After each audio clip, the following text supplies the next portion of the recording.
Le, vous savez qu'on a eu un président de la République, mais qui ensuite est devenu Premier ministre, qui s'appelait Raymond Poincaré. Il a supprimé en une seule fois 100 sous-préfectures. 100 sous-préfectures. Donc vous avez raison, on pourrait absolument supprimer les sous-préfectures, on pourrait aussi supprimer d'ailleurs les préfectures. Ça ferait une économie.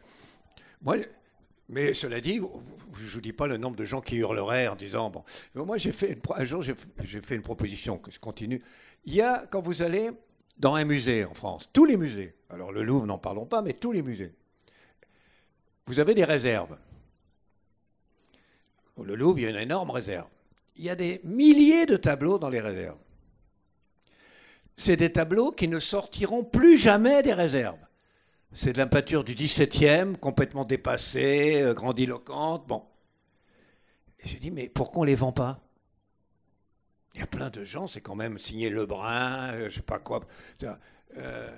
Pourquoi on ne les vend pas? Ça rapporterait pas mal d'argent qui permettrait à réduire un peu les déficits. Bon. On dit, ah non, mais vous voulez dilapider les trésors nationaux? Mais quoi, les trésors nationaux, c'est dans une cave. Ça ne sort pas de la cave. Oui, on devrait changer la loi, en l'occurrence. Enfin, je prends cet exemple. Il y a beaucoup de choses comme ça qu'on pourrait en effet, mais il y a un certain nombre de tabous. Pour ce qui est du pouvoir d'achat, vous avez raison.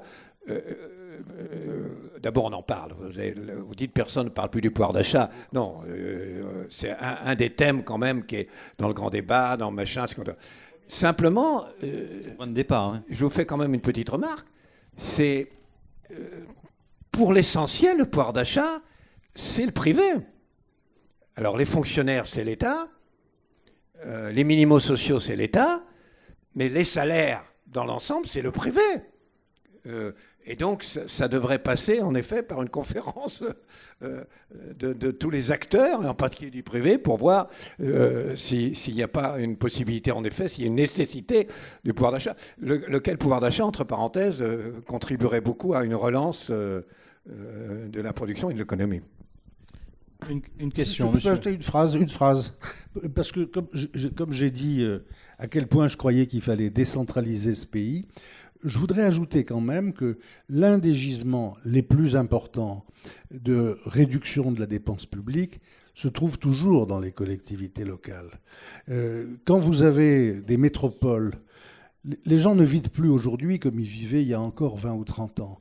Quand vous avez dans la même métropole, alors que les gens vont sans arrêt d'une commune à une autre de cette agglomération, plusieurs médiathèques, plusieurs centres sportifs, plusieurs centres de débat, voilà. Bref, il y a un gaspillage d'argent public au niveau local qui, à mon avis, dépense largement tout ce que vous avez cité et qui concerne l'État.